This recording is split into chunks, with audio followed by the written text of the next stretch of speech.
Assalamualaikum warahmatullahi wabarakatuh. Ya, halo teman-teman semua, apakah kalian sehat semua? Ya, kami harap kalian semua tetap sehat, karena di zaman-zaman sekarang banyak orang yang sedang sakit, sehingga kita harus jaga kesehatan kita untuk menghindari sakit. Ya, pada kesempatan kali ini, kita akan membahas mengenai pelajaran bab 4, yaitu mendalami puisi. Ya, mungkin teman-teman penasaran nih, apa sih yang dibahas tentang dalam bab ini, yaitu mendalami puisi. Wah, pastinya akan seru nih. Oke, langsung saja lanjut. Nah, sebelum kita masuk ke materi, alangkah baiknya kita perkenalan terlebih dahulu dari kami. Kenapa? Karena sesuai kata pepatah, tak kenal maka tak sayang. Kalau kita dangdutan, maka tak kintang-kintang. Nah, langsung saja yang pertama adalah Nurma Anjalita Suryani dengan NPM 2010301074. Yang selanjutnya adalah saya, yaitu Agung Bayu Wicaksono dengan NPM 2010301108. Yang selanjutnya adalah Kedasih Kidung Jati dengan NPM 2010301055. Nah, lanjut.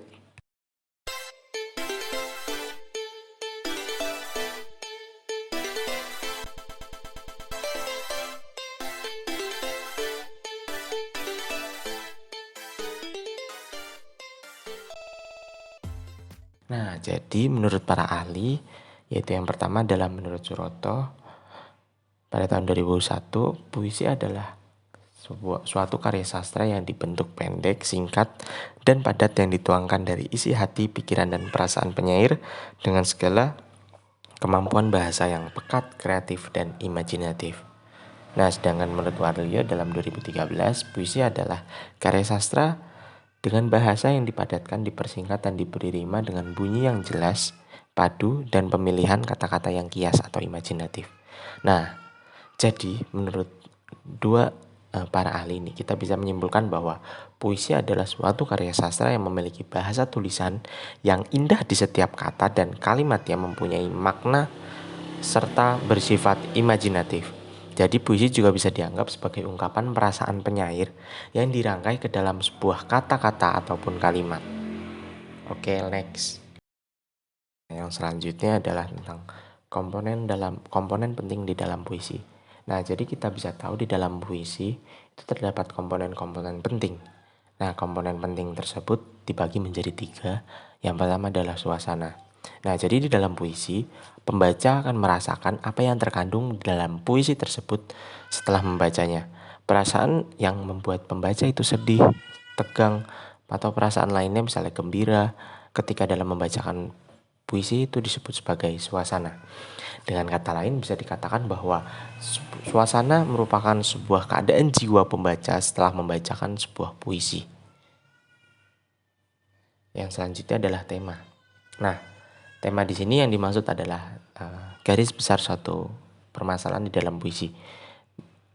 Bisa dikatakan juga bahwa ide atau pokok pembahasan yang menjadikan inti penulisan dalam sebuah puisi itu bisa disebut sebagai tema. Tema juga merupakan hal yang mendasari sebuah tulisan termasuk puisi. Nah, tema yang diambil oleh penyair akan menentukan kata atau kalimat apa saja yang dituliskan ke dalam puisinya. Yang selanjutnya adalah makna. Makna adalah amanat atau pesan yang ingin disampaikan oleh penyair kepada pembaca puisinya, kepada para pembaca puisinya. Terkadang makna juga akan disampaikan oleh penyair yang tidak semua itu bisa dapat tersampaikan atau bisa diungkapkan oleh pembaca. Karena pemikiran setiap orang pasti berbeda-beda. Dan bagaimana cara menangkap puisi tersebut juga setiap orang memiliki cara yang berbeda-beda. Oke, next.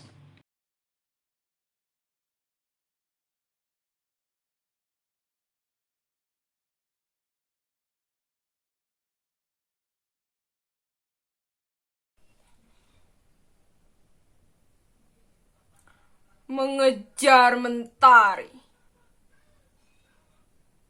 karya Mustafa Bisri.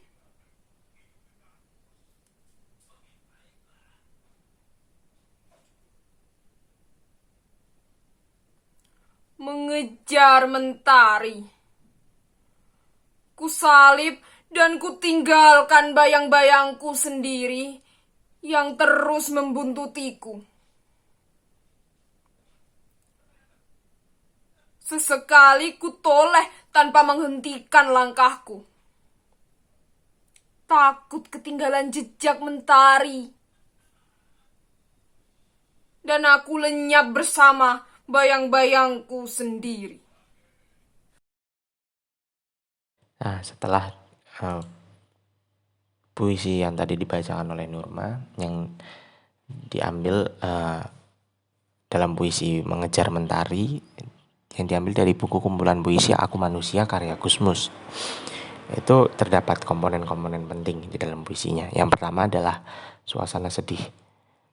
Hal tersebut dibuktikan dengan potongan puisi dan aku lenyap bersama bayang-bayangku sendiri. Itu termasuk dalam suasana sedih. Dan selanjutnya adalah tema. Tema di sini bisa dikatakan sebagai temanya yaitu mengejar ambisi. Kenapa mengejar ambisi? Ya karena ambisinya di sini yang dimaksud adalah yang mengejar mentari. Itu termasuk ke dalam sebuah ambisi. Dan selanjutnya adalah makna. Nah, jadi makna dalam puisi ini yaitu ketika dalam mengejar ambisi itu kita tidak seharusnya untuk melupakan hal-hal yang di belakang kita hingga akhirnya kita tenggelam ke dalam sebuah bayangan. Oke, nice. Nah, teman-teman kan sudah mempelajari tentang bagaimana komponen-komponen penting di dalam puisi yang disertai dengan contoh. Jadi kami harap kalian sudah paham tentang materi tersebut. Nah, untuk kalian yang belum paham, itu bisa dapat diputar kembali video ini untuk memberikan pemahaman yang lebih.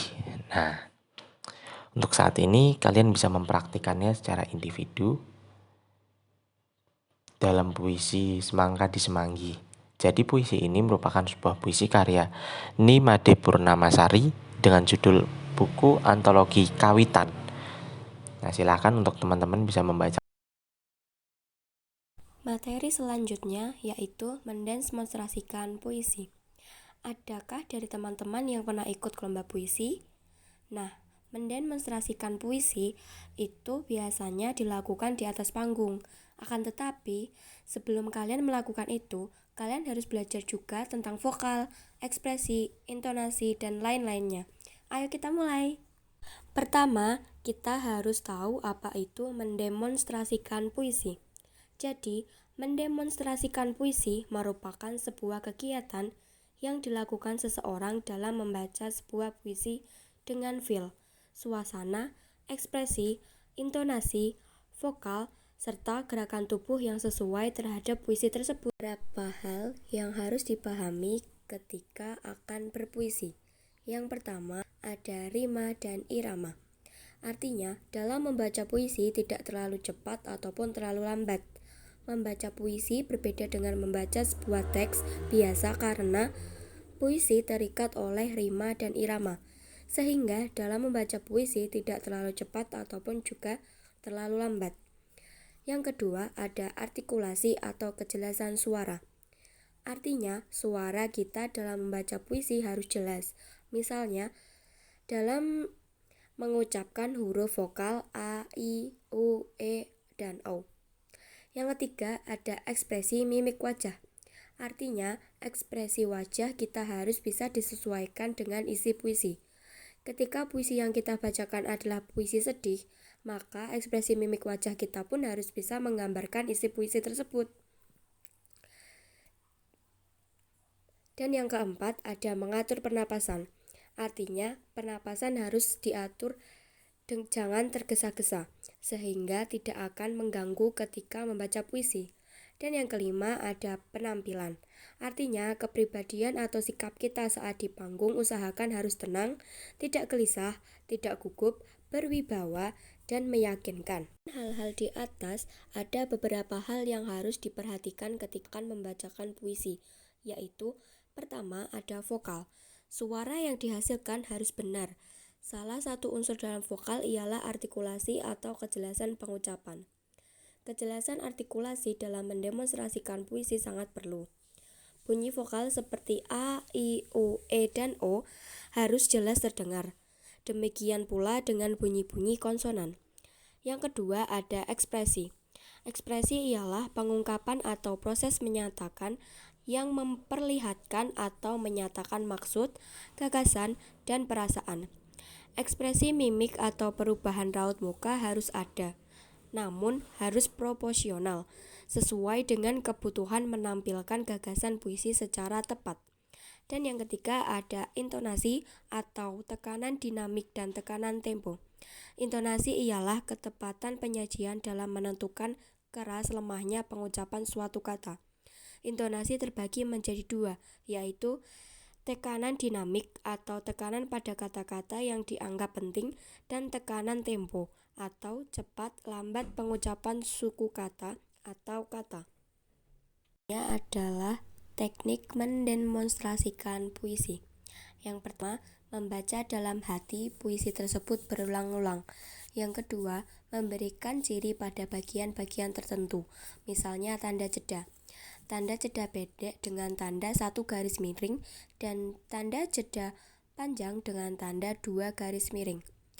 Penjedaan panjang diberikan pada frasa, sedangkan penjedaan panjang diberikan pada akhir klausa atau kalimat. Yang ketiga ada memahami suasana, tema, serta makna puisinya. Dan yang keempat, menghayati suasana, tema, dan makna puisi untuk mengekspresikan puisi yang kita baca. Ini adalah contoh puisi yang sudah diberikan tanda garis 1 dan tanda garis miring 2 untuk memperjelas jeda. Puisi ini merupakan karya Nimade Purnamasari dengan judul buku Antologi Kawitan. Dengan menggunakan naskah ini, ayo kita lihat dan dengarkan musikalisasi puisinya.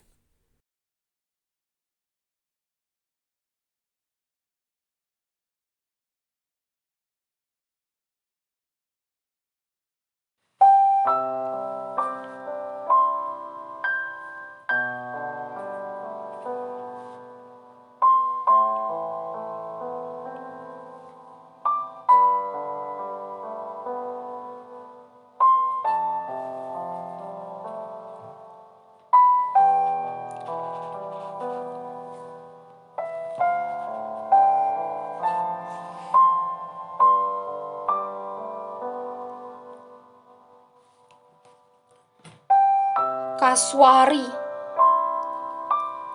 karya Nimade Purnamasari.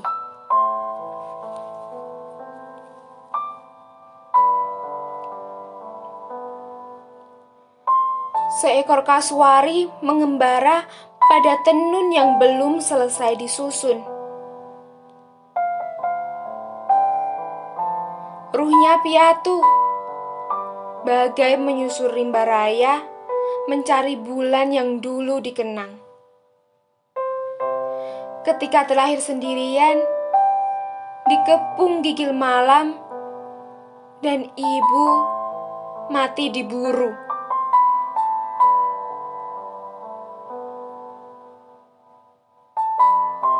Bertemu ia dengan kuda-kuda liar berpacu dari sabana Sumba. Derap-derunya serupa pekik moyang kami, melawan laju waktu, terasing dari masa lalu. Tak tercatat pada buku-buku sejarah ini.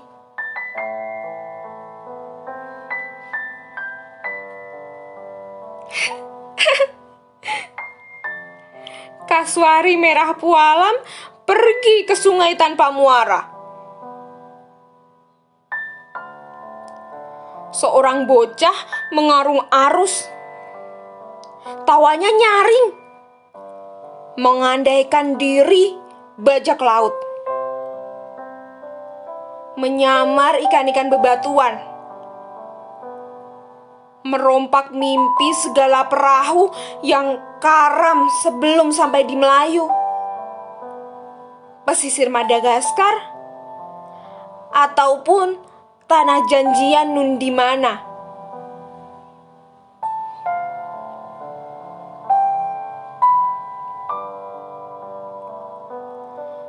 Padang kasuari membayang, Betapa ingin mengelana jauh, melampaui lembaran kain tenun menuju hutan seberang pulau. Bersarang di tengah kabut danau, memanggili kerdi bintang dan ruh para moyang yang tak pernah menjenguknya barang sekali.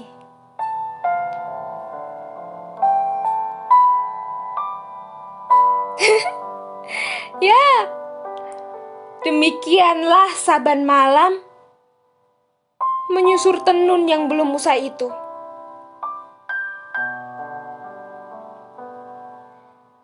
Ia mencari rumah muasal yang dulu, entah di lembah mana, ngarai gunung yang mana. Sementara embun membasuhnya pelan-pelan, serupa air mata para dewata.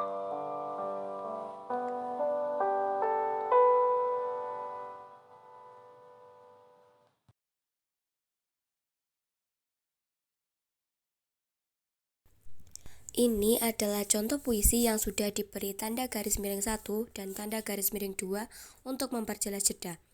Puisi ini adalah karya Cynthia Haryadi dengan buku antologinya Ibu Mendulang Anak Berlari. Jadi, setelah teman-teman menonton video beberapa menit lalu itu, sekarang adalah waktunya untuk praktik sendiri. Cobalah untuk mendemonstrasikan puisi ini dengan memperhatikan vokal, ekspresi, intonasi, dan lain-lain. Oh iya, gunakan juga instrumen musik yang menurut kalian cocok ya. Semangat dan selamat mencoba. Sebelum menutup pertemuan kita kali ini, kami akan menyampaikan sebuah kata-kata mutiara. Sedikit kemajuan setiap hari di dalam dirimu menambah suatu hingga hasil yang besar. Jadi, pembelajaran singkat hari ini adalah suatu kemajuan kalian dalam belajar. Suatu saat ilmu kalian akan terus bertambah dan kalian akan semakin tahu banyak hal. Perjumpaan kita hari ini telah usai. Terima kasih teman-teman sudah bersemangat untuk belajar. Sekian dari kami. Wassalamualaikum warahmatullahi wabarakatuh.